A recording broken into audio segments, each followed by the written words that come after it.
Hi, this is Sean Rivera from As Yet, and you are listening to and watching on all platforms Something for the Culture.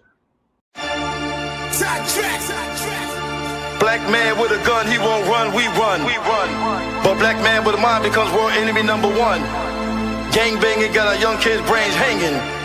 We must form gangs to heal each other, not gangs to kill each other. It's time to put the guns down. Because if Black Lives Matter, then we gotta form a black love movement and prove it. Guns down, life up, that's how we give it up, Guns down, life up, street life, give it up, Guns down, life up, that's how we give it up, Guns down, life up, street life, give it up. They're taking them shots like it's tequila, blood and red like sangria, while everybody that's black and brown like Henny's throwing down like really. Why you looking the other way like a face on a penny? Who shot you? You hate the cops and ops. Everybody's that ain't that can't wait to take the block. Even old heads are blood and crippin', so it's all your fault when you get caught slipping. What I'm about to mention, I think you should listen. This is your life that you out here risking. Your body bag is slowly zipping. Think about it, kid, before you put that clip in. Guns down, life up, hip hop boulevard. Those with guns, it's time to get rid of y'all. I love my city, so it's time to attack. So I call the OGs to bring New York back. Guns down, life up, that's how we give it up, Guns down, life up, street life, give it up. Things don't change, a lot of things is different. Seen gangs and what's so strange, youngins is with it. See, I'm an old cat, strictly an OG. Never ever cared about what nobody told me. When I had a son, I threw away my gun, reversed the curse because it had to be done. I reevaluate my life and I turned it around. Now my family's good and I put my gun down. Guns down, life up, and that's my story. Only guns I deal with is Peter and Corey. I ain't trying to kill nothing or watch nothing die. It's more productive to build something than to kill something. Hip-hop was our alternative to corners and blocks. Escape from the drugs and the guns and the cops. Competition on this mic was your only option. Y'all get props when the killing stops. Your life up with it. Guns down, life up, that's how we give it up, Guns down, life up, street life, give it up, Guns down, life up, that's how we give it up, Guns down, life up, street life, give it up.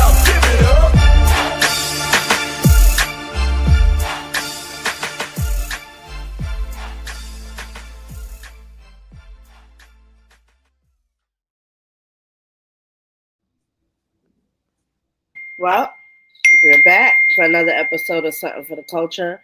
I'm your host, Jazzy J. And we got my brother back in the building tonight. Knowledge Born, our live from Do the Knowledge Radio. What's up, bro? I'm definitely glad to be here on hip hop's reported 52nd anniversary. And yo, that video is everything that hip hop stood for before it got co-opted, before it got infiltrated, before it got sold off, before it got sold out, before it got bootlegged. One day we'll get into that.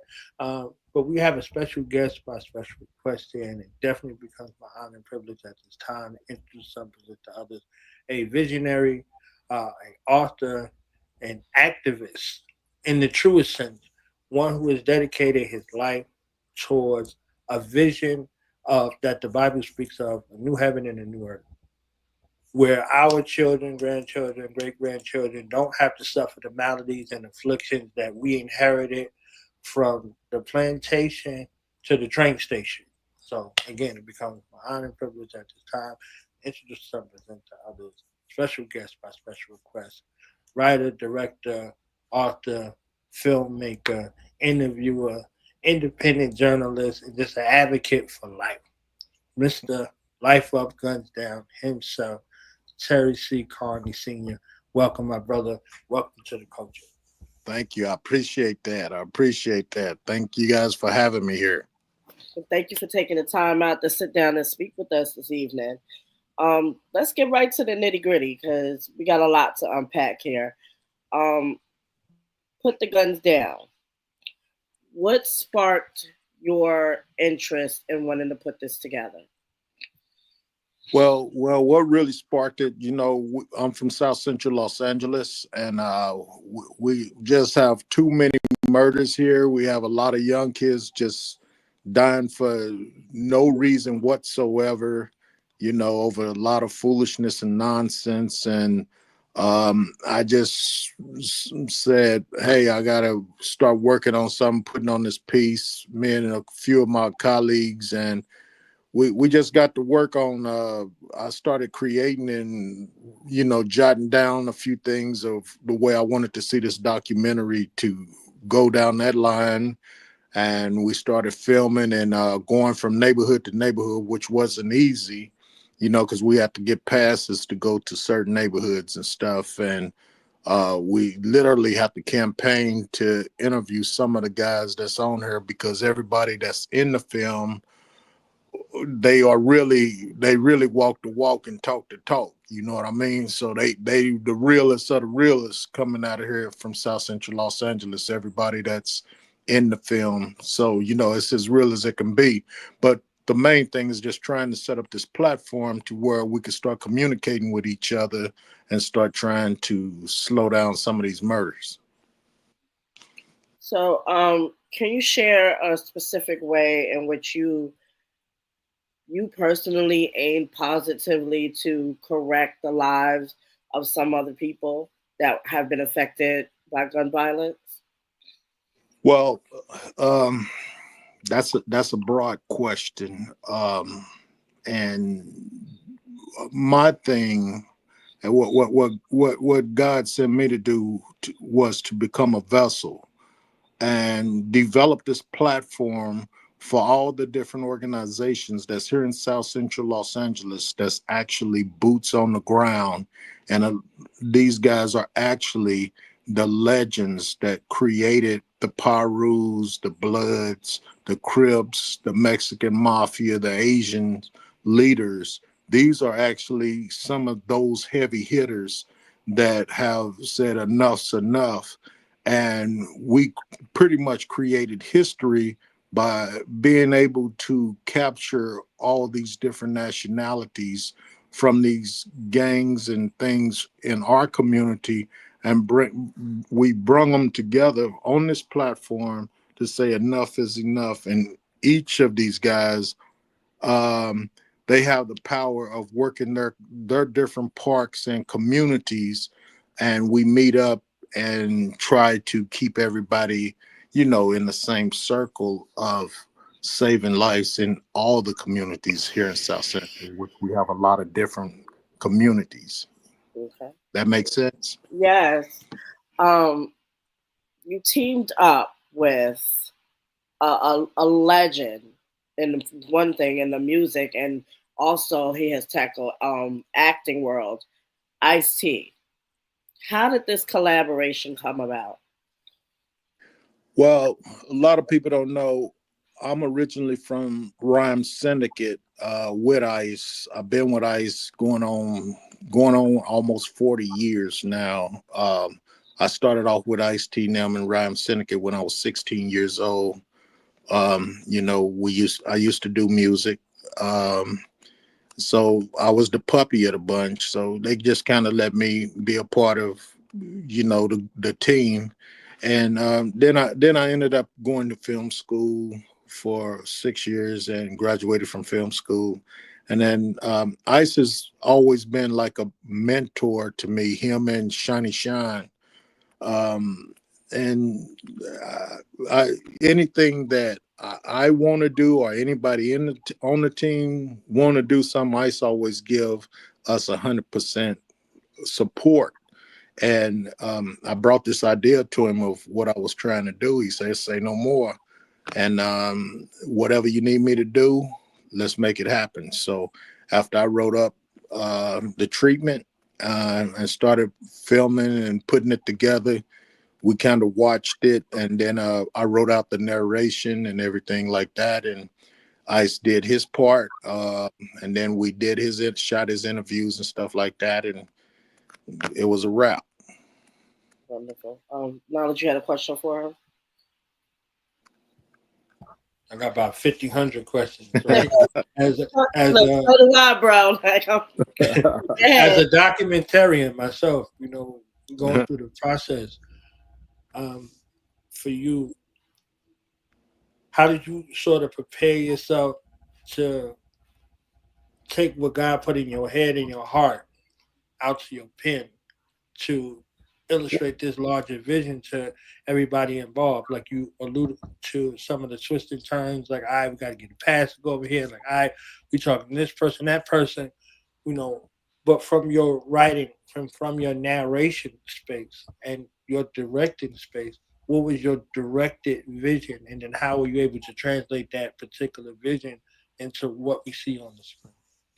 You know what? That was crazy. That was, I don't know. I can't even answer that question, to be truthful, because man, stuff was coming to me. I get up and pray at 1 a.m. every single morning, and man, so much stuff was coming in my head, and I had those little cassette players that I would have to speak into and just go through tapes and tapes and tapes and tapes, and then I would have to go back and play back because it was so much. It came to me so fast and all the time to where I couldn't write it down. So I had to go back through the tapes and everything and try to create it. And then after I get the first sections written out, then I'll go to the third sections, fourth sections. But as a creator, you never seem to satisfy yourself with what you do. You know what I mean? That's just like right now. I could watch the documentary, well, the first episode, and it's a million other things I want to change and I want to add and do. And, if you would have saw it when we had it at 3 hours, you would be amazed. And you're like, man, you cut this and this and this. It was so much content that just kept coming to me. And there's still content that comes to me now, just like with the other 11 episodes of the directions that I'm going in on the next ones. So, and every last one, we're going to put our all into and make sure it's perfected the same way. But the hardest thing to a creator is letting your piece go and putting it out there, because you'll never think that it's right or ready. I think that is, I was about to say how you write out of that. And for my mind, I want to see the behind the scenes. My mind, I want to see the 3 hours raw. I want to sit through it and sift through it, because those are stories that'll never be told. You can't really illustrate that to somebody. They had to be there. So you're trying to explain and tell people, okay, this happened, this happened, this happened. But if they're not there in the moment, they miss a whole life of it. They got the after effects of what was in your mind's eye and in your vision, based off of what God was sending you, your prayers and your quiet time and your reflection, and then being on the move. It's like, all right, we on the move, we're going to location, blah, blah, blah, to shoot today. And then everything that happens at that space. And now you have to narrow it into a piece where you heard something for 2 hours and make a sound bite of that 2 hours and pray that was it. Like that was it. Like if you heard this guy talk or this girl talk or this lady, like after I wipe my tears hearing from this young man right here recounting his own experience, I got to gather myself together, and now I have to do it justice. And the other phases of capturing what's going on. So yeah, definitely. And what's crazy? My team, because there was a lot of scenes that we shot, right? And my one of my co-directors, his name is Eric Herbert, and man, he was like, man, that was perfect. This was perfect. And we pieced it out and we watched it and stuff. It was perfect, man. That was perfect. Why you want to change this and this? I'm like, man, God just told me we got to change all this. And then we probably changed 100 pieces in the film until I agreed that this is the way we're going to go. Now, this is the other thing. Now, what never or ever been done in the history of a documentary is as many people I have coming in and out the documentary. Because the average documentary, if you're a docu fan, you know they take about 6 to 8 people, and they yeah. And my crew was like, "You can't do this. You can't do that." I said, "No, God told us this is exactly what we're gonna do," and I believe we have like a total of 60 people that's interacting with each other throughout this documentary, and they all coming from different backgrounds, different hoods, different everything. We made it all make sense, and then when we finished, everybody's like, "Man, this is nice." But this is just the stuff you go through, like with what you're saying. It's you have to stick to your ground, even with your production team, with your whole team, and you have to follow what God is leading you to do. And a lot of the changes you have to continue making throughout your piece to perfect it according to your vision. That makes sense? So, Yeah. definitely. If I can ask an additional question real quick, Dad. Yeah, go ahead. What was your initial pitch to the people, the subjects that you sought to interview, and then from the financial piece, like what was a little synopsis of what was the pitch for investors to be involved in a project of this magnitude? Well, I didn't. I used my own money on this project. Huh. Yeah, matter of fact, matter of fact, me and Nipsey Hussle was the one that started this from the beginning. And I want the world to know that, okay? I want the world to know that real quick. Let's rewind that. Say that part again. That's one of the ways I know Nipsey Hussle. The music was something different. This is where I know Nip from. I know him from this. May God be pleased with him. May he rest in peace, honest to his family, to his children, and everything. This is the Nipsey I know. Pardon me. Yeah. No, you're right. We started off together with this thing. He was gonna bless the documentary with his interview. We was geared up and ready to shoot all his segments on Saturday. He was murdered that Tuesday. So we had to set back because this documentary was a 5-year process. Because of him, we had to take a hiatus, and I had to get myself back together and say, you know what, I got to finish this for the team and make it happen. So I continued the journey, and we took our own money and we put all this together ourselves. We went and sat down, and we got a licensing deal with Apple, Peacock, Amazon Prime, and Google TV. We got our own licensing deal with them. So we are a Black distributor ourselves, so we can put out anything that we want to. Come on, man. Yeah, exactly. Hold on, I want you to say that part again, please. Yeah, it's very important. We went out, we got our own licensing deal with Apple, Amazon Prime, Peacock, and Google TV. We are our own distributors. We own our own company, Platinum City Golden West Entertainment and Films. I own it. I'm the CEO of it, and I'm Black owned. So I can put out anything that we want to put out, just like everybody else. I ain't got to answer to nobody. So this is our first episode that we put out of the 12-part documentary series, and we make our dollars. They can't give us kibbles and bits. Okay. When somebody go out and view it, we make our dollars. So we're encouraging everybody to support this this first episode, go to those networks tonight, watch this film, support us, click the little thumbs up button, and because that way we know you rocking with us. You know, we need 1 million people to go watch this tonight off of this show. 1 million. So Okay. we can let them know this is Black owned and this is what we represent.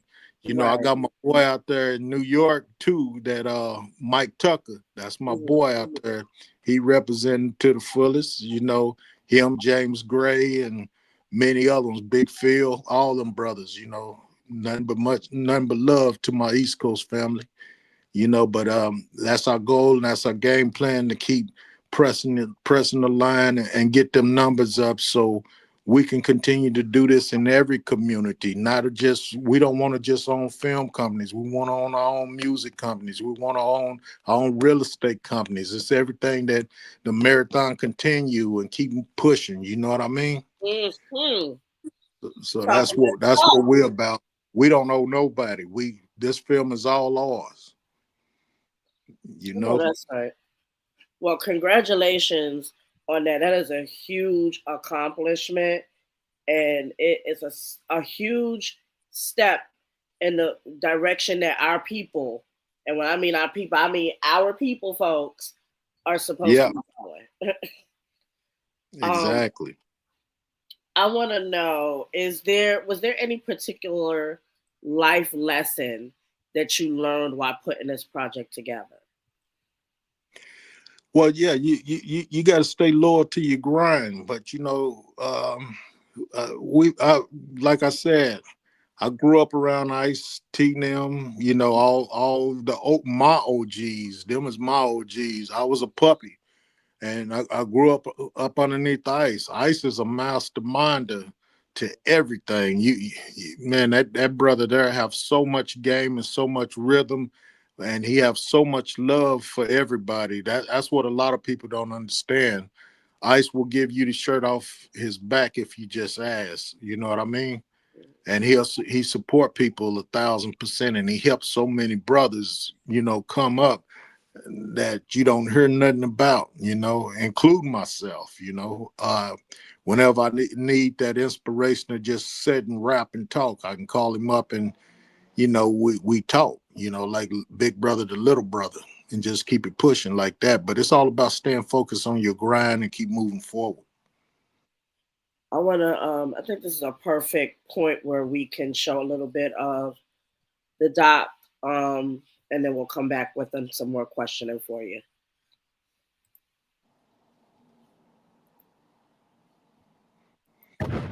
When I was 13, I seen my cousin get smoked right in front of me. See, everybody thought it was fireworks, flames this long coming out of barrels. There was a kid that was bullying me. I got my cousin's 45, and I had every intention of, when he got off the bus, walking down to that park and murdering him. There was a drive-by. Tragically, my grandson was the one that got hit in the head. And what happens is this. You're always going to hear that mother, hear that family howl. Please, would y'all please put the guns down? Me being a mother losing my son, I can't tell myself nothing. Feel like you don't have another alternative to gun violence? Think again. I was 12 years old, and it was already understood in my brain that I wasn't gonna never be nowhere without a gun again. Period. This is like the first time I started thinking about being a rap artist. Like, okay, you know, he just rapped about what I did last night. Last thing I sweat, so suck a punk cop. Move like a king when I roll hop. What other genre of music does the government manipulate? None. The truth of the matter is that Black folks are scared of hospitals and mental health systems because they experimented on us, and they still do. Your mind is not set for that. Your mind is like a total circle, but when someone kills your child, there's an open, and it never closes. All gangbanging has to stop, even religious gangbanging, even political gangbanging. If you start in your community, in your home, there's many city council, your own congresswomen or congressmen have meetings on topics like this. That day, May 23rd, 2005, I was on the phone, 3:30, broad daylight, not knowing that I was shot. So what does that make us in today's terms? We are the bag, because no matter what crime we commit, they get paid off of it. Gun violence, gang banging, robbery, homicide. But the thing is that there's so many blessings that that we could have, but it's all about choices. You remember Scarface? He said, "Say hello to my little." I wanted one just like that.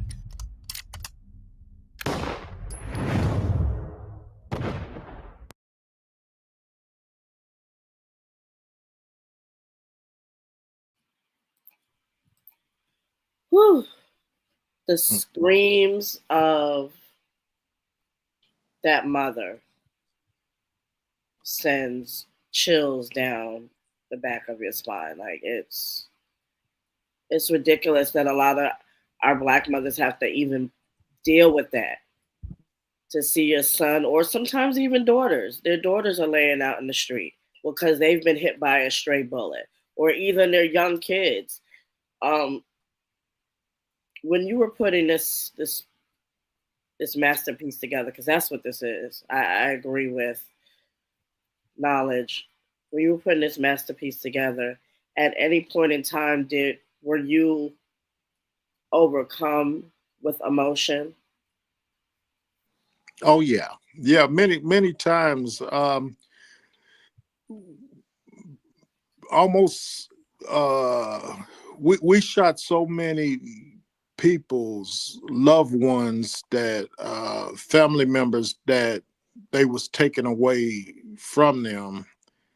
We all got, my whole production team was very emotional behind it. On a couple of them, one of my boys, he works in homicides, and we had to stop and go to a couple other homicides because it's grandmas being murdered at bus stops, grandfathers, moms, dads.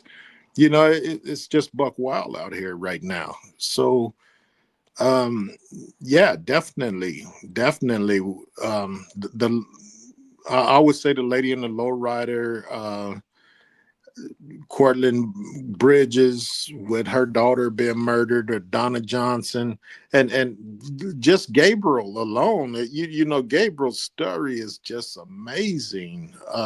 Gabriel is the one in the yellow jumpsuit.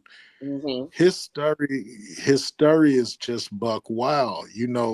He was giving someone directions, and the next thing he was scrambling around on the ground over in Compton, trying to find out what was going on, but his eyeballs was laying literally 3 foot in front of him. They had to rush over and grab a towel and literally pick his eyeballs up, lay them on top of his face, and then rush him to the hospital.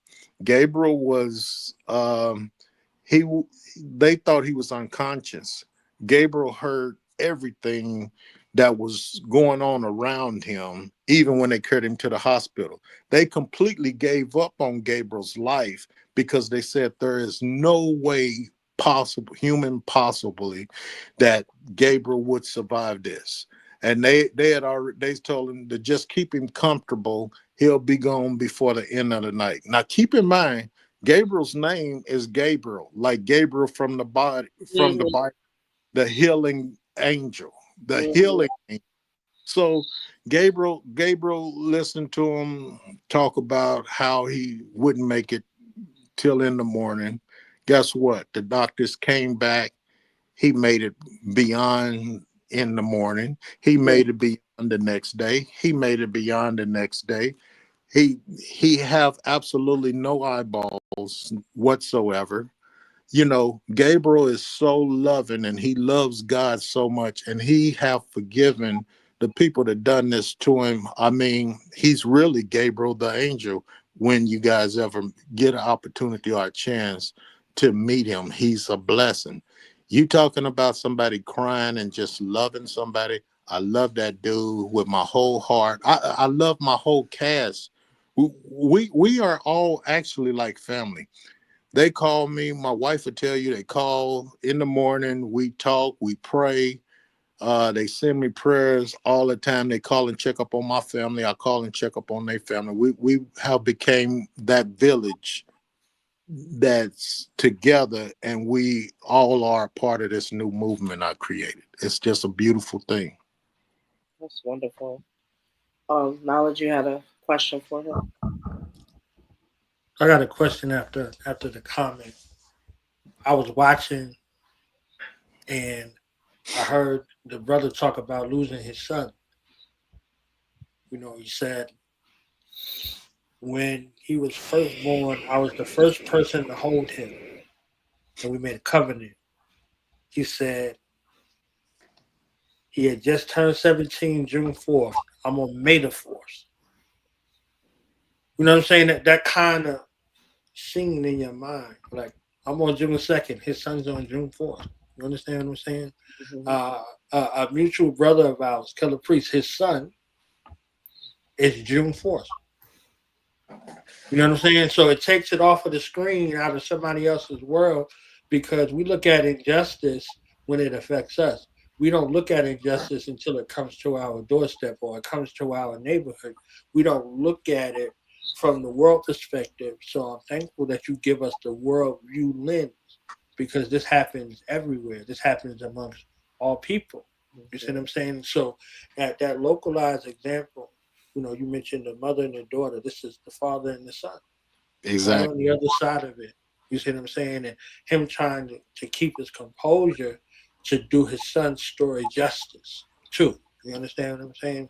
So the amount of detail that's there, so many stories. Like, how do you encapsulate everything in your team, encapsulate everything, and know when to go to the next thing? And I know it has to be like one of the roughest things in the world. It's like, all right, this is, yeah, we got to close this door for a second, but we introducing these characters and we're going to give their story some credence. I'm glad you got a series, so I'm looking to see, you know, how the rest of it goes in regards to, you know, character development with that. And then I want to kind of relate it to your book, Last Man Standing. You understand what I'm saying? So, you know, visual storytelling versus the written word, you know, how do you immerse yourself in both worlds? And yeah, and it was one little part and I wanted to add in there. Now, with that piece, I wanted to show people, because, you know, we always talking about the police, this, that, and the other. And I wanted to put his story in there because of the fact that this is a police officer, a LAPD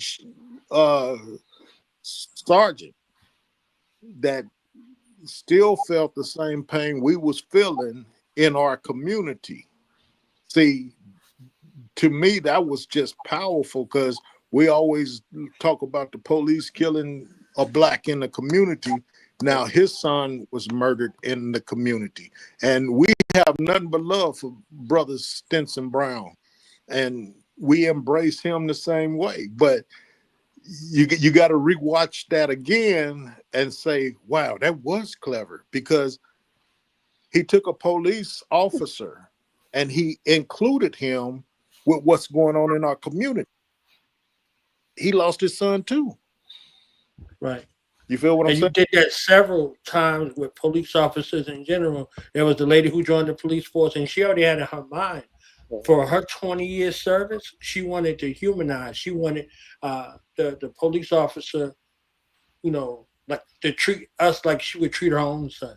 You know what I'm saying? And in the LAPD, like the LAPD, the Klan ain't got nothing on the LAPD. The Aryan Nation ain't got nothing on the LAPD. You understand what I'm saying? Nor the NYPD.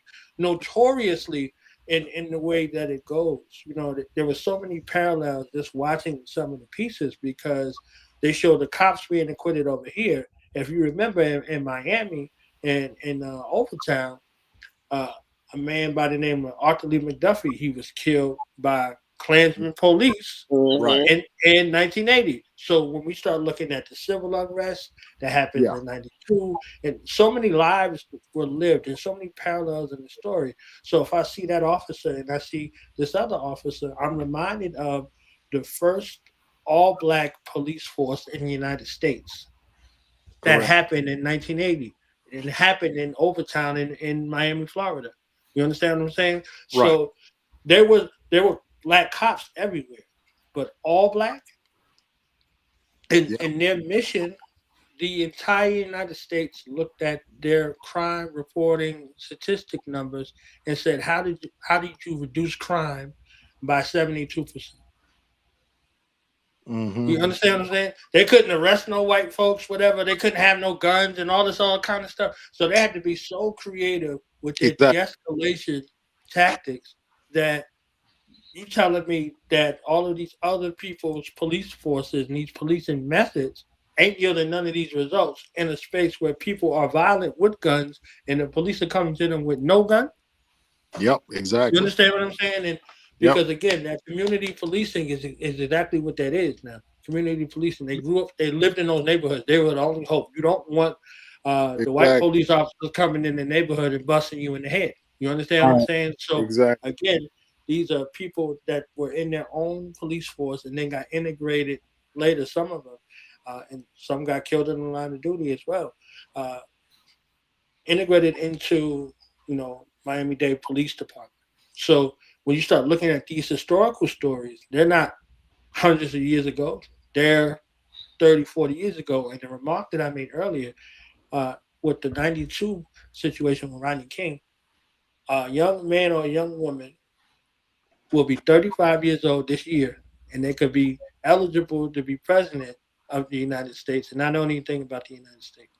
So Right, exactly. this gives a space of education in regards to what happened before their time. It takes it out of their textbooks, if they're in their textbooks with DEI and all this other stuff that they're, going against, out of the textbooks, out of the classrooms, and into their faces and into their hearts. So yeah. Pardon me, Jazzy. I know you're good. Look, we always be on the same page. Yeah. I wanted to know your thoughts because today Trump announced federal takeover of DC police and mobilization of the National Guard. What is your take on that? Oh, wow. Well, we kind of got our own demons going on out here in Los Angeles right now, dealing with Mr. Trump. I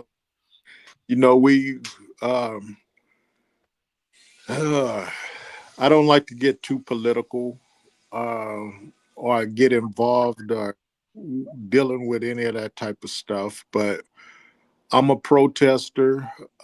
I march against ICE. I gotta watch how I say what I'm saying. Right. I march. I actually marches against ICE. They brung the National Guard out here on us. They brung the Marines out here on us for no reason whatsoever. They're beating people in the middle of the street. Mr. Trump is. I've seen this with my own eyes.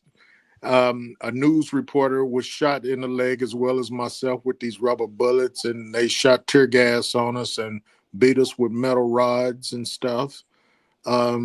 I've seen little babies of 5 and 6 and 7 year olds get snatched up and thrown in the back of SUVs and from their parents and stuff for no reason whatsoever while they in camps and stuff. They literally raided with tanks and AR-15s and stuff like that with little babies in camps, summer camps. It's a war out here in LA. And I'm sure it's a war in other states, but it's a major war. And this is like World War III that we have right here in the United States. And it's just bad. And I'm praying for things to turn around but I speak completely against this injustice that Trump and ICE and the government have brought on our people out all over the world right now. Because to me, is no different than when what Hitler did with Germany. And that's pretty much all I could say from that standpoint. Fair enough. The reason why I asked is because, he alluded to the fact that this would crack down on crime, so to say. But do you think that will actually take place, or is he part of the problem? Well, here we go again. We're talking about the first president ever who broke the record of being a 40 count felonist, and actually he have even more than that. He's talking about deporting criminals and people that he's calling monsters and stuff like that, when our whole government that's running our country right now, everybody that's a part of his team has sexual assault and they felonies that's running our country. And he has over 40. They're going to keep the Epstein cases and information completely away from society because now he's a pedophile. Right. So it's just, and to be honest with you, P. Diddy's sitting in jail. Trump was at all of P. Diddy's parties that was out here. Everybody knows it, so I'm for P. Diddy. P. Diddy might, his sexual preference with what he do, that's that man's personal business, right? But he ain't no different than the man running the country. I don't feel like P. Diddy should be incarcerated. He done did some things that, but the things he's being held for, nah. You know what I mean? It's a whole lot. See, they using the black man as a scapegoat, but if you listen to all the testimony with Usher and all that, it was 7 white guys in masks that was sitting around the room when they made P. Diddy bring Usher to him. So why don't we have those 7 white guys on trial here? Why don't we have it's a whole lot of white guys I know that's behind the scene, that's organizing all this stuff and having black pawns like P. Diddy to set up these type of engagements and things like that. You know what I mean? And but they the ones need to be on trial. P. Diddy's just a. So once again, you got a president that's a 40-time felonist, and actually have more than that he just haven't been convicted on, but he was convicted for 40 felonies and still became the president of the United States. So what did that tell you? Right. What is our country saying to us? Exactly. So, but you know what we got to do? See, we got to stop making excuses for ourselves. We got to start getting up off our butts and go to these polls or whatever, and we got to vote. Quit saying, "Oh, well, it ain't gonna matter because I don't vote this, that." No, and not just the presidential election. We have to vote in our neighborhoods. Exactly. That's what counts. Exactly. But see, we got to quit making excuses why we ain't gonna do this, why that. And that's the first thing I asked the person. In our community, okay, you talking about the president, but did you vote? You feel what I'm saying? That's the question we got to start asking each other, just like we got to have mental awareness checkups on each other. And my wife asks me every day, how you doing? Because she know when I start stressing, my eyebrow go up in there, and then and I get quiet. But we have mental check awareness, and that's something that you got to start doing with your friends, doing with your homeboys, doing with your mom, dad, whoever, girlfriends, whatever it is. We got to start communicating with each other, because right now everybody is on that breaking point. You know what I mean? And that's why we having all this craziness. That's just like earlier today, Jasmine, when I hit you with that. You see that? Yeah, that was crazy. People, back to school shopping. Now the little kids is trying to go back to school, go get some stuff from Target, back to school shop. You can't go nowhere, and the problem is The bullets don't have no eyes. It don't matter whether you green, blue, purple, or white. The bullet gonna hit somebody. You know, you could be homosexual, you could be lesbian, gay, or zebra. It ain't gonna make no difference. You're gonna get hit by that bullet. You see what I'm saying? It's a situation that we got to focus on. He even cut the funding from all that. He cut the funding from all the colleges and high schools and all that, and Medicaid with that, And your child grandma, care. your mother, child care. But you know where the money's going towards? It's going to alligator Alcatraz. Yes, the Yes. silliest thing. The silliest. But I would like to know what people involved sat around in the circle, because I'm sure they was in the circle and thought this was a great idea. Who were the parties involved that thought this was okay? It's all about money. See, now the penitentiary system, and this is what he's showing you. This is the biggest money-making investment of business of all times around the country.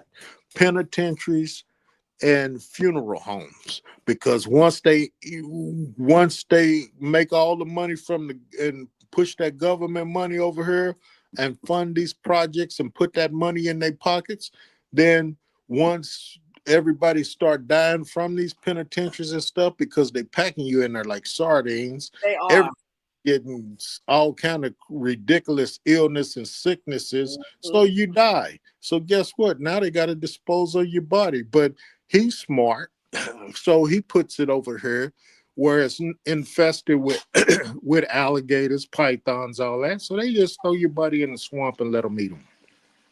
And they charge the government for disposing your body properly. So you took all the money from all these programs that were funded before to go to the Amazon, to go to Florida, to go over wherever you getting these alligators from, and putting them all around a penitentiary.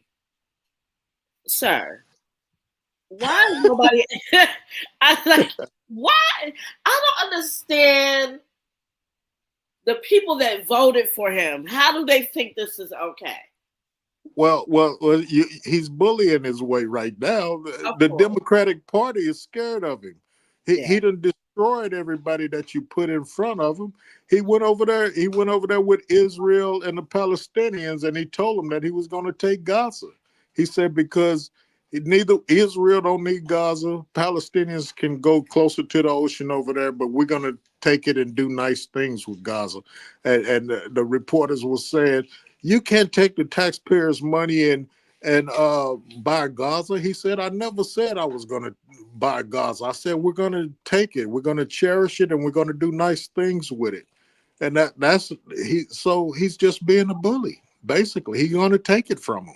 First of all, them people been over there fighting for almost 3 years now. I don't even see how people take him seriously. This man speaks on a level of a third grader when he's having these conversations. It's mind-blowing. It's mind-blowing to say the least. And it's crazy because this ties into everything that you're talking about in your documentary, where we're trying to get stuff calmed down. We're trying to keep our sons in our households, our daughters in our households, hell, even our husbands in the households from all these crazy shootings. And here you are out here deploring people left and right, bringing in slowly but surely martial law, because that's what's happening. Oh, that's exactly what's happening. That's exactly what's happening. If you would have came out here 3 months ago, it was martial law. I mean, it was crazy out here. If you went out into the streets, you'd either got shot or gassed or hit with a metal rod. I promise you.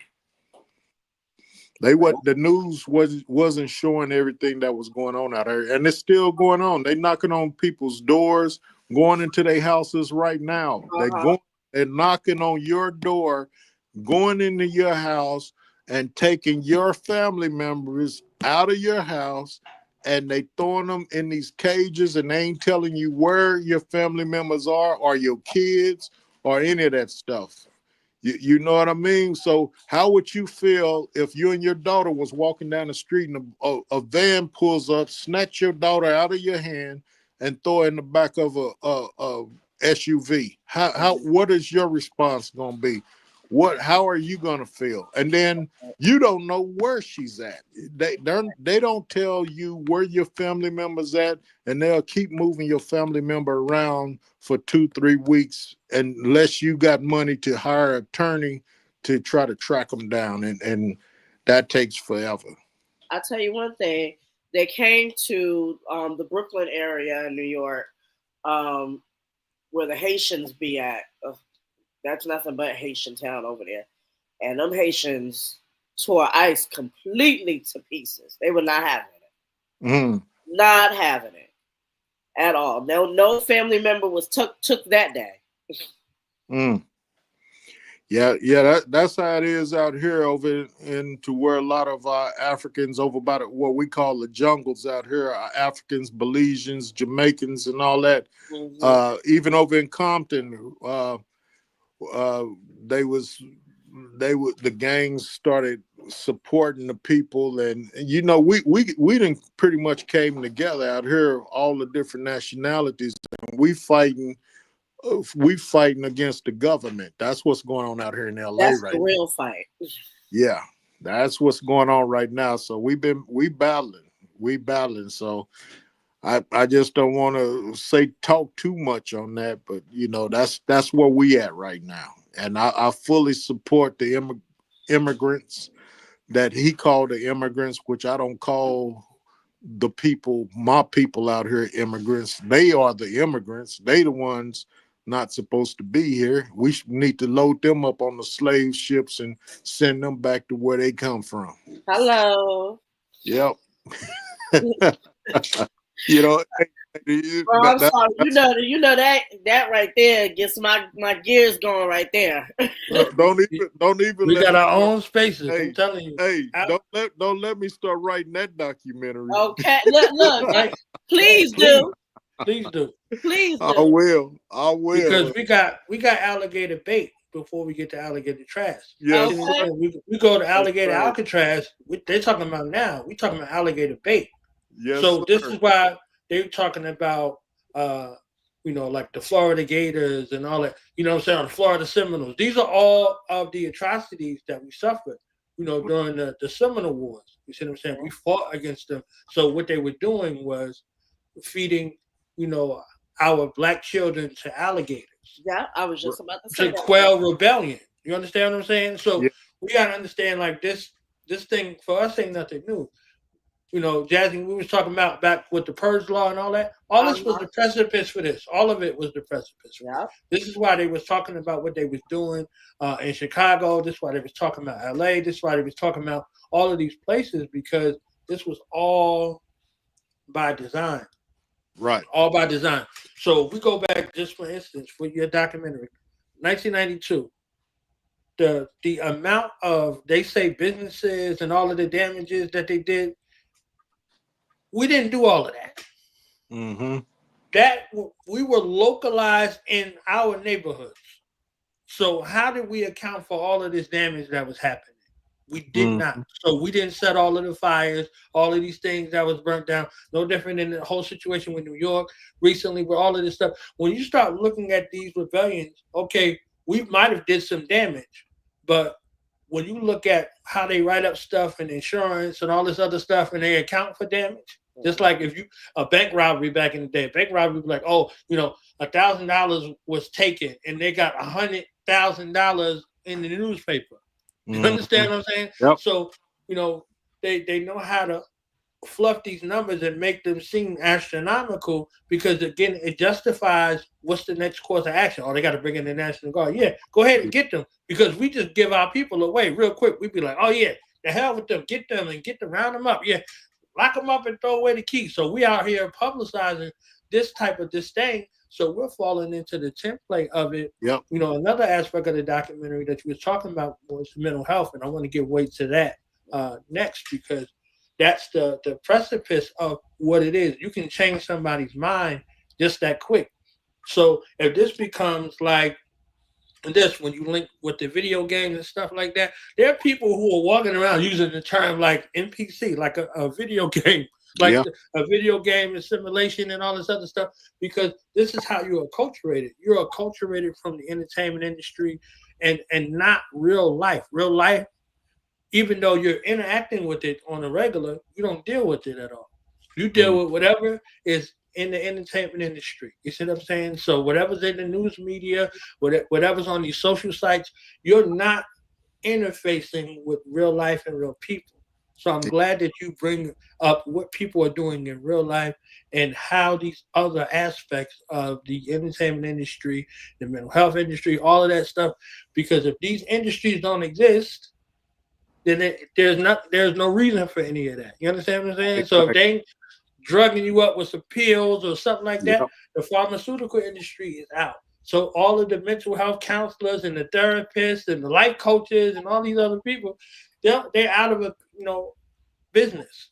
So this again, he's a microcosm of a macrocosm of an entire industry that's set up off of the suffrage and the disorder of people. There's no criminologist, there's no psychiatrist, there's no psychologist, no sociologist.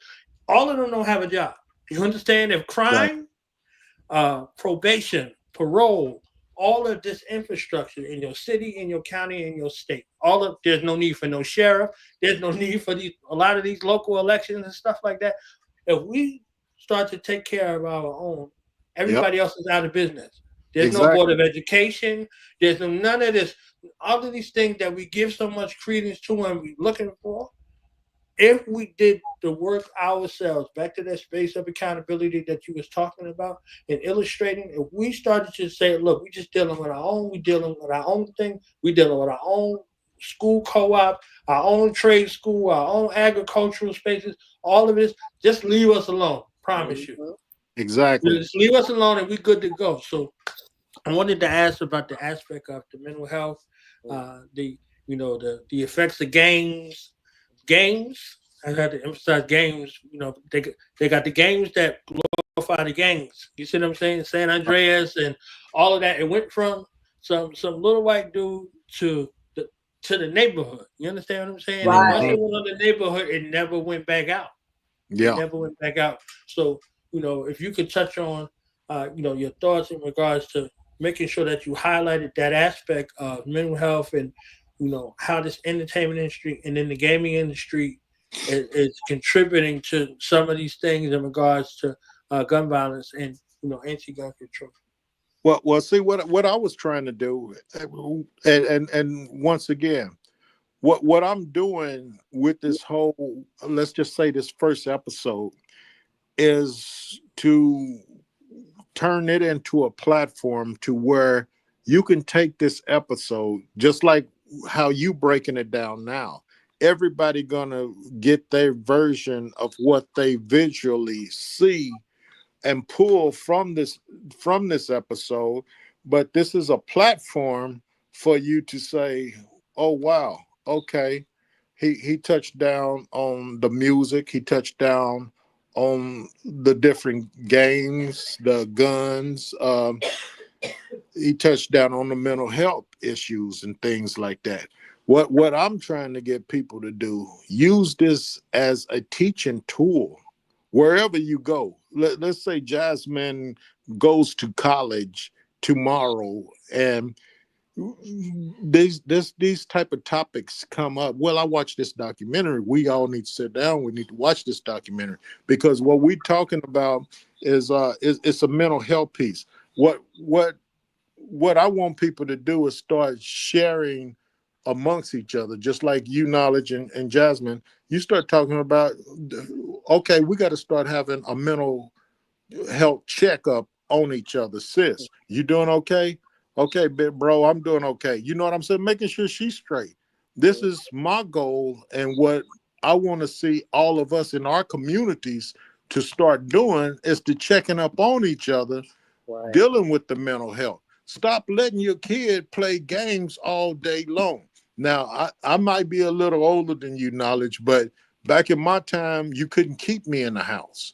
Okay. You know what I mean? We was out riding bicycles. We was out Playing tag. Oh yeah. Come on now. We didn't sit in the house and let At this all. stuff. You know, it's almost like what you call that, a seance. Now, games and everything else. You ever see Lizzie Borden took an axe? You know what I mean? Lizzie Borden took an axe. They dramatizing you to get you to do things that you have no business doing. Now you sitting there, you buying these games for your kids, and just like Coach said on there, he's guilty because he started buying games for his grandsons and stuff, and they be playing these games. A whole lot of our brothers and sisters is guilty for buying their kids these games without checking out what you're buying. You say, okay, if you do good, I'll let you go buy you 4 games. Here go the money. You go in the store, buy your games. Right. That in the store, he don't care. He trying to make a sale, so he gonna get that kid whatever he go in there and spend that $200 on, right? Right. He ain't gonna turn that $200 down. You ain't even gonna go in there and see what your kid in there playing. You just happy that he did good. This little Johnny did good this week, and he brung home all A's. So I pushed little Johnny off into the bedroom. Johnny's 7 years old. Johnny's in there in his bedroom. He's killing people.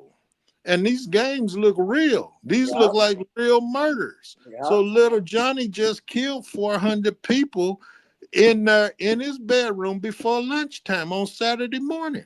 And don't forget about building up aggression within them. Oh my God. So now this didn't happen with little Johnny since he was 7. Now little Johnny is 13. Now he hits the streets. Guess what? Pop forgot and left his pistol under the bed. I know where that pistol is. Little Johnny's 13, and he done murdered over 3,000 people in the last 3 years. Think. Okay, so little Johnny carries that gun to school. You see where I'm going with? So all I'm doing, to answer the question again, this is a platform to create discussion. For us to start having these serious discussions with our kids, with our family members, with our neighbors. We got to create this village to take care of our own community, and we got to lock these guns up. Like it used to be. Hey, I'm not against guns. Guns don't kill people. People kills people. Guns is good to protect your household as long as you lock your guns up. We want people that get guns to make better choices with them. We want to make sure your mental you don't have a mental health problem. You shouldn't have a gun. No, you should not have a gun. If you got a mental health problem, you should not have a gun. We need stronger laws on that when you go and purchasing these guns. I mean, you can basically go on Walmart as long as you 18 and go get you a gun. Well, my point exactly. But we need stiffer laws, which you need to be able to not be mentally disturbed. It need to be test ran. But look at who your president is. I didn't say that. But you know what I'm saying. So he ain't gonna addressing mental health concerns is one thing, but gun safety is a whole nother thing. Right. It's a whole nother thing. Like the training, I spent 17 years in the military, 60 months of that between Iraq and Afghanistan. I counting the rest of the other skirmishes. So 5 years of my life in combat zone. So everybody in Iraq got a gun. Everybody. From a 5-year-old to a 50,000-year-old. They got guns, they got RPGs, they know how to use them, they know how to make explosives. You understand what I'm saying to you? Mm-hmm. So the gun aspect is not a thing in our society, just right here in the United States, not even in South America, because everybody got a gun in South America. Everybody got a gun in the Caribbean. You understand what I'm saying? So the socialization of what guns are different. So it just depends on how you socialize in that environment. So if you go and look at Iraq, you look at Afghanistan, you look at Vietnam, you look at Somalia, everybody in mama got a gun. You understand? Mm-hmm. So if you go look in Asia, right? You go look in Southeast, Northeast Asia, Southwest, Northwest Asia, those children could put guns together, take them apart blindfolded. You understand? So Mm-hmm. the aspect in regards to that is based off the training and the socialization on the other part of the mental health, you know, because that becomes something to how you see and view a weapon system. And as soon as I said mental I health, know. look at I Dr. see Gary, my right? girl pop up. You You understand what I'm listen. saying? So we have to have an awareness. There was a reason why the Second Amendment was added, because Gestapo tactics. People could just kick in your door, right? Just like now. They can just kick in your door and take your loved ones and take over your house. You understand? So the military, they needed somewhere to sleep. They just kicked your door in and was like, "We sleeping here tonight. Yeah. Hey, what's up with your food?" So you just there harmless and armless. You understand what I'm saying? You're not even in a space to where you're socialized for self-defense. You see what I'm saying? So the more prepared and the more trained you are, the more of the mind frame that you have in regards to how you value life. Exactly. There's a bunch of instances where I was carrying a weapon system and I just laughed people off and told them go about their way. Where in that same instance, if I was, without a weapon, I might have fought. You know what I'm saying? I might have fought. So we have to have better aspects in regards to that, because in this environment it means one thing, but in the Netherlands, the police, if they pull out their weapon, they're in a whole nother level of world of hurt in regards to that environment. And they got every drug imaginable and all kind of stuff that's going on. So again, the socialization in the environment. We got cops that we grew up watching Cops, the TV show, right? They got a cop show over there where they don't be chasing nobody. They literally talking to them like, "Fam, what you doing, man? Like, hey, like chill." You understand what I'm saying? So they have all of the quote unquote maladies that we have, but it's not socialized. So we go from Cold War to present. The games that we had perpetuated that too. Battleship, that was that, right? You understand what I'm saying? That was the Cold War, fighting USSR, all of these other situations when you start looking at it. And then we grew up playing Contra. You understand? You get a bunch of people together that grew up playing Contra, they still know the code for 30 minutes.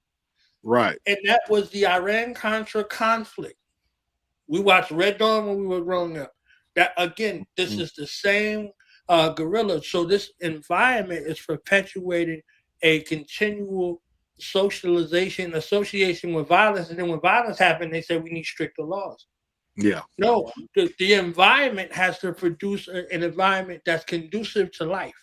If you look at Nazi Germany versus today, it's completely different, because what they figured out was if we don't have a situation where life is concerned, we got the 0 to negative birth rate.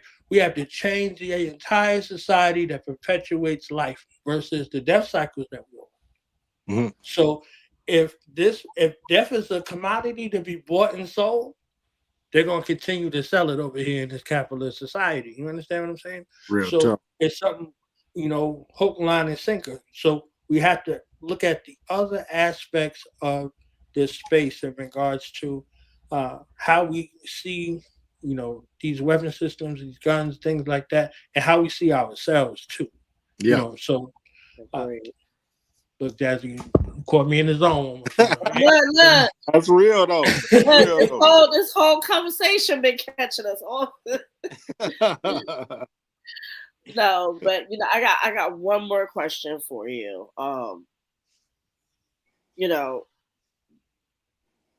This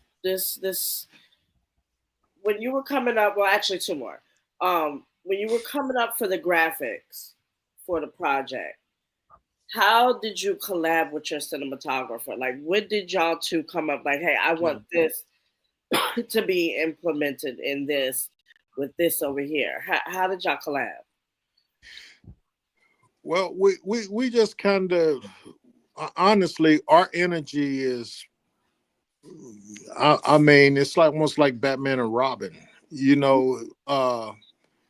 actually, it's 4 of us that be in the room on that, and you know, they start thinking one thing, and then I'll say, yeah, at this, at that, at this, let's try this. You know, and we'll just keep messing with stuff until we all agree upon it, and then I'll have to find a say so that if that's what we're gonna roll with. You know what I mean? That answer your question? Yes, it does. Like in Dr. Bear, you know, the words mental health summons me. Right. Yes. You know what? I'm gonna introduce you to after Definitely. we do this stream, because you guys will go work hand in hand. She actually was on the platform 2 times now, a couple of past episodes in season 8, and she came out with a mental health book to deal with a lot of things. It spoke on death, it spoke on relationships, just day to day. I Right. think y'all two would do wonders together with what you're trying to do. Oh, okay. Yeah, Before you ask your last always question, guys, available. let me ask real quick about Mr. Terry, your book, sir, and also I heard through the grapevine that this is an award-winning series already. Yeah, we have won. I'm gonna say I just picked up 2 more last week. We really close to about 70 awards right now. Yeah. So what was that like for you and your team? You know, for something that they said that can't be done, and you know, like it's too many people, and nobody's gonna watch it, and nobody cares. From that situation to 70 awards now. Yeah, well, you know, that to me that's cool, but in my head right now, my main focus right now is to getting all the Black community worldwide to really start support this episode. Let's start off with this episode, because we put together Platinum City Film Company. Let's all support this episode to show a lot of people we don't need them. Okay. Even if you don't like it, watch it one time. How many films that people don't you watch, you flip through channels and you start watching some, and you may not really like it, but you watched it, right? Right. And you got something from it. Yeah. Well, this here's going to help build our community worldwide, because we're coming to New York. We already in discussion with doing some things out there with Mike Tucker and them and Big Phil and them. We already put together in Black Caesar. So what we need is our people. We need our people. We calling out all our people. Watch this film tonight. If you haven't watched it, watch it. If you watched it, watch it again, because you'll see something new every single time that you watch it. I promise you. So support it. Tell a friend, tell family members, say, hey, we really got to watch this film and we got to support this. We got to make sure that this number get the type of numbers that they get. It's more of us than it is of them, right? Agree. Am I right or wrong? So Very what right. we need to do, we got to show them. We got to show them, because what's going on right now in Black and brown entertainment is that they don't give out budgets for Black young filmmakers. I was just talking to Cypher with hip hop. You know, she putting on the hip hop awards out there in New York on. I was supposed to come out on the 22nd of this month, because you know it starts, I believe, next week. So but they're not giving out budgets to African Americans or none of that stuff. They want you to put your films, your products on their networks and stuff. They don't want to give you anything. Then they want to give you pennies on a dollar. Right. That's why we made sure, no, you ain't going to give us no pennies on a dollar. We're going to sign a licensing deal with you, whatever it costs, and we're going to set up the board so we can put out more product like whatever we do, and open up the door so more of us can put out their movies and gain the wealth that they properly supposed to, instead of being put back in a cotton field picking cotton for nothing. You feel what? So that's the reason why it's important to support us and support this film. And matter of fact, it's not a bad film. Actually, you'll learn something, and it'll set up a platform for you to have a discussion with family members, friends, college, schoolmates, whatever, because this is something that we need to start focusing on to better our community and save some lives worldwide at the same time. Agreed. My last question, and this one is, we ask this to everybody that comes on the culture. You know, tomorrow's not promised, especially with you doing this type of work that you're doing with this project, putting the guns down. Anything could happen at the drop of a dime. When you leave this earth, what would you want your legacy to be known for? I want my legacy to know that I fought for my people, and I wanted to save these young lives out here in this world, and help them build up our communities and have a chance to be better than what we done. No, that's right. Well, Mr. Carney, I want to thank you so much for taking time out of your busy schedule to come and sit down and chat with us. We have enjoyed you tonight, and we are looking forward of your film doing big numbers. We are looking forward for this series, okay? And we would love for you to come back, most definitely. Just let me know Come back with the crew. Come back with everybody that's the involved. I'm crew. telling you, look, Hey. this could be another way station. We could be like a what you call it, unofficial docu-series review team over here. Where we would love to do that. Let's make it happen. I'll hook you up with Suave, and we'll have somebody coming your way every week off the crash. Say less. Problem. You got my number, so we'll do that. Okay. I'm gonna give you this time to give out any shout outs to any family members or crew or whoever you want to. So go ahead and have that moment. Yeah, I want to shout out to my East Coast crew: Mike Tucker, James Gray, T down there, Big Phil. You know, Mad Dog's down there too, putting it down. We coming your way soon. And my whole team out here in South Central Los Angeles. It's too many of y'all to name, so I ain't finna start naming a whole bunch of names. But you know, y'all know who you are. Let's put the guns down and support this movie. Put the guns down. It's a world epidemic. You can catch that on Peacock. You can catch it on Apple, Google TV, and Prime TV. Go watch that tonight. Support it. Click the little thumbs up button. Go to our website at www.terryccarneysenior.com and go. You can go there. You could get our T-shirts, hats, all that. We even have a GoFundMe that helps out with family members that loved ones was taken away from them.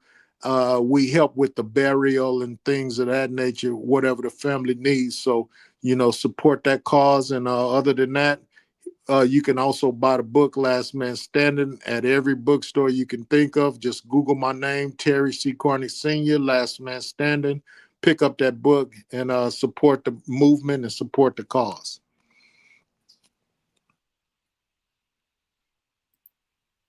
Dope. Also, before we get out of here, if you don't mind giving us a drop, a video drop from you, we'll give you a few seconds to do that, and then we're gonna head on out of here. Yep. Well, yeah. Make sure that you catch this podcast, Jasmine and Knowledge. You know, my brother and my sister. You know, they doing major things on the East Coast. Support their show every single week. Support their movement, and let's all come together, y'all, and let's save some lives out here. Well, Mr. Carney, we thank you, and we are looking forward to you doing a major success with this. And I'm looking forward to seeing this work and talking with these people and getting their stories, and I'm excited. Yeah, we're gonna make it happen. I promise you. I'm excited. Knowledge, you want to leave us with any final words before we get out of here? Well, the main thing, you know, go to your television sets tonight, watch the movie, you know, put the guns down. A World Epidemic. And once again, that's on Apple TV, it's on Google, it's on Amazon Prime, and it's on Peacock. Watch it tonight. Catch it on YouTube too. Okay. Oh yeah.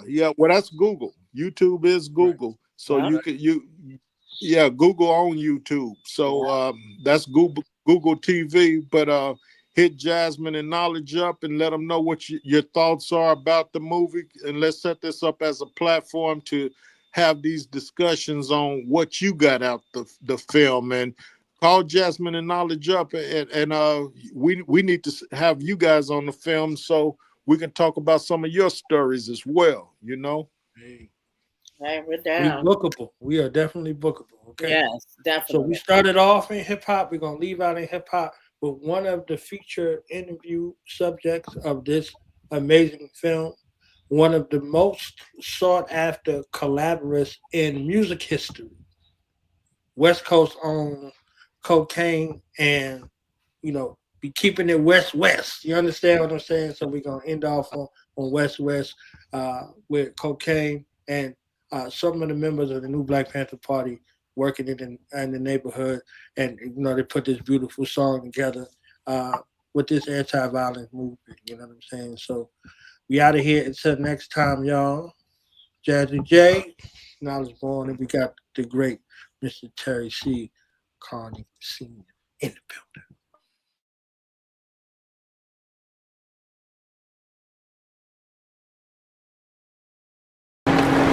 My name is Kovu Iziaku Sankofa.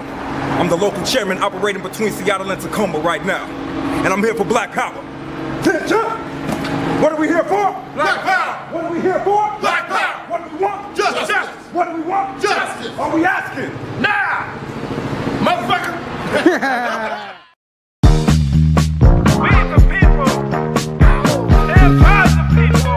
It is for the people. We have been oppressed for 400-some-odd years on this third stop on the DMP in Santa Marina. From the cotton fields all the way to the battlefield. I ain't seen such progress yet.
hear us.